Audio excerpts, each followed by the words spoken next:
Dear students, I am Professor C.P. Singh. I shall discuss in this lecture mode of dissolution of firm. Firm के विघटन के ढंग.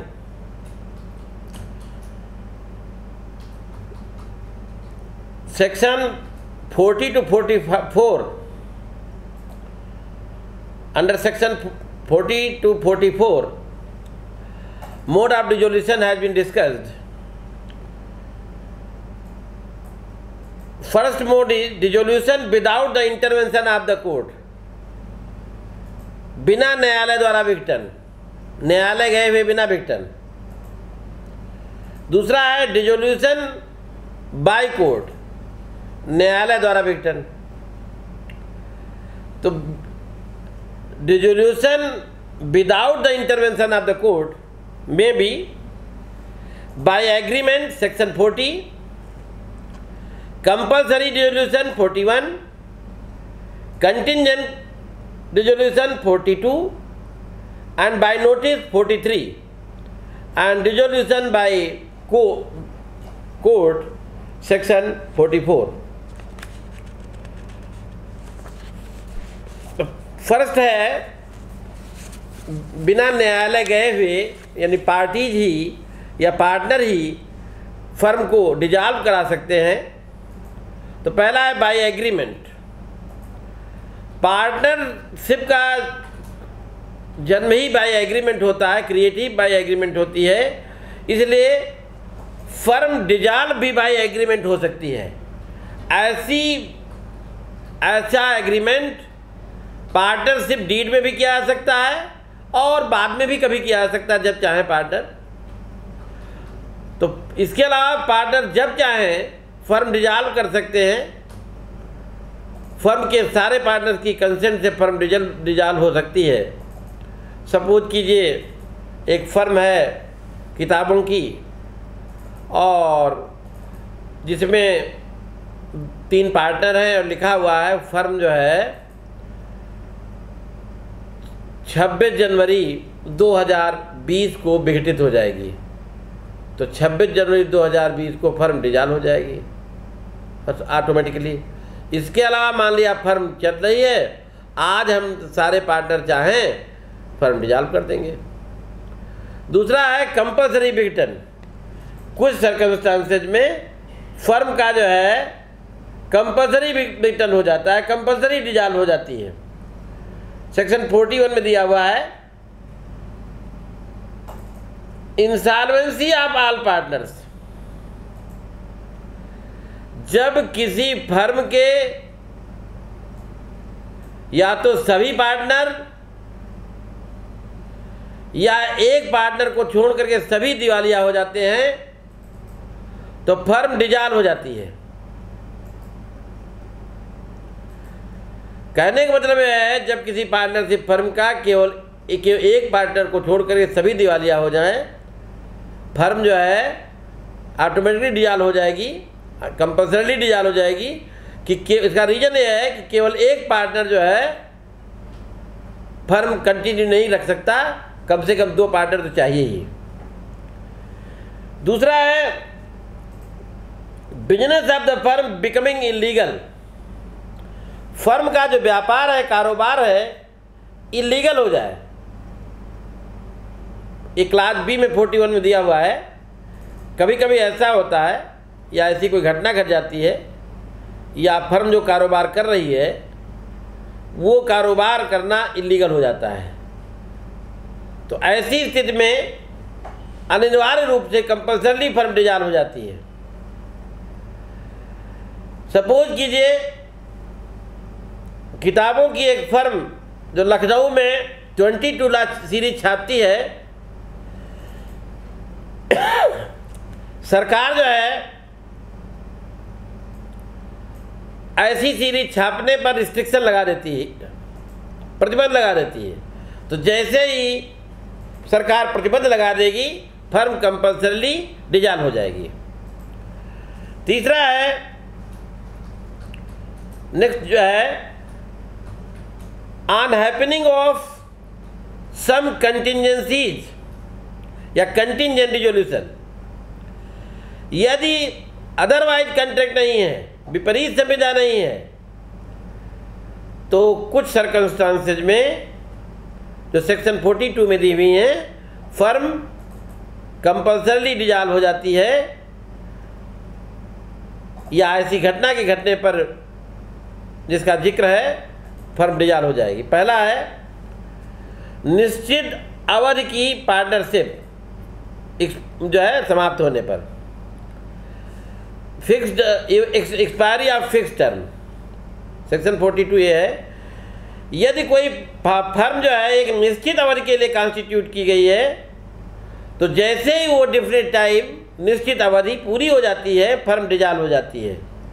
जैसे ए और B और सी ने 10 साल के लिए कोई फर्म बनाई है, तो 10 साल जैसे पूरा होंगे फर्म डिसॉल्व हो जाएगी। दूसरा है कंप्लीशन ऑफ बिजनेस या एडवेंचर या अंडरटेकिंग, कंप्लीशन ऑफ ऑब्जेक्ट। कभी कभी जो है कोई फर्म इसलिए कॉन्स्टिट्यूट कर जाती है कि कोई कार्य करने के लिए या कार्यों को करने के लिए, तो जब वह कार्य पूरा हो जाता है या वे कार्य पूरे हो जाते हैं जिनके लिए फर्म बनाई गई थी, फर्म डिसॉल्व हो जाती है। दयालाल विक्रमलाल माली वर्सेस हरजीवन दास माधव जी माली 1982 के केस में एक सड़क के मामले में, सड़क बनाने के लिए फर्म बनाई गई थी और 24 जुलाई 1963 को सड़क का निर्माण पूरा हुआ, परंतु फाइनल बिल 18 फरवरी 65 को बनाया गया। तो कोर्ट ने इसे 18 फरवरी 65 को पूरा मान लिया। फर्म जो है 18 फरवरी पूरा होते ही, जैसे ही बिल बना, फर्म डिसॉल्व हो गई। थर्ड है किसी पार्टनर की डेथ पर, डेथ ऑफ ए पार्टनर। कभी कभी जो है यदि अदरवाइज कॉन्ट्रैक्ट नहीं है, तो फर्म का एक भी पार्टनर मर जाता है, उसकी डेथ हो जाती है, तो फर्म डिसॉल्व हो जाती है। जैसे कपड़े की एक फर्म है जिसके 4 पार्टनर हैं और फर्म का एक पार्टनर जो है 22 अक्टूबर 2020 को मर गया, फर्म ऑटोमेटिकली 22 अक्टूबर को डिसॉल्व हो जाएगी जैसे ही उसकी डेथ हुई।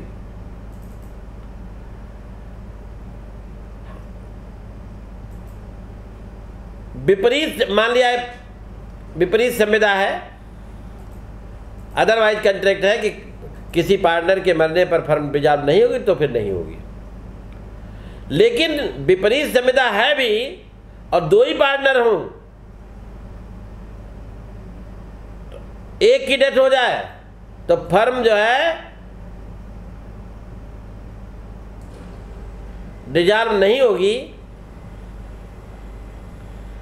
क्योंकि मृतक का उत्तराधिकारी पार्टनर हो जाएगा। और यदि जो है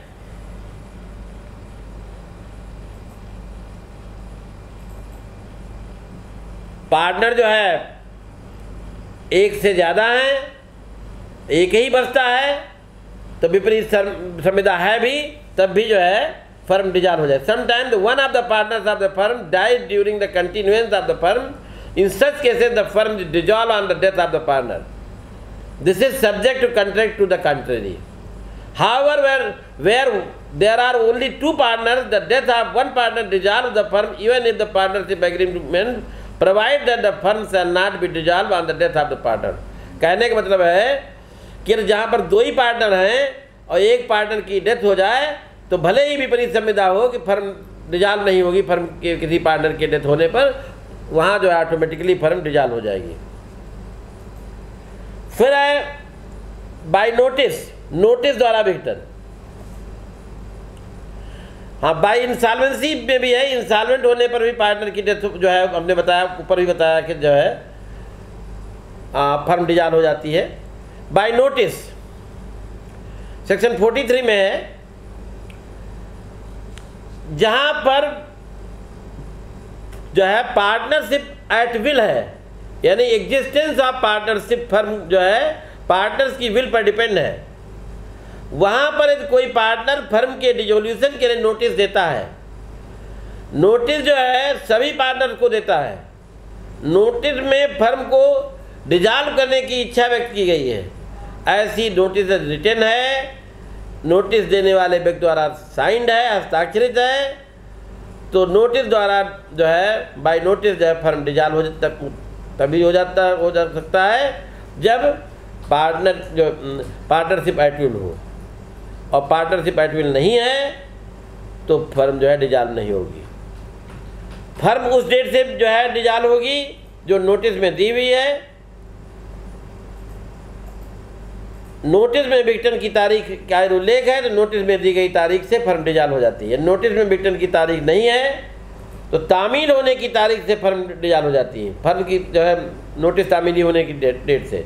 परंतु जहाँ नोटिस पार्टनर पर डिफरेंट डेट पर मिली है तो जब से जो सबसे लास्ट में यदि जिस पार्टनर को डिसॉल्व हुई नोटिस मिली है उस तारीख से डिसोल्यूशन माना जाएगा।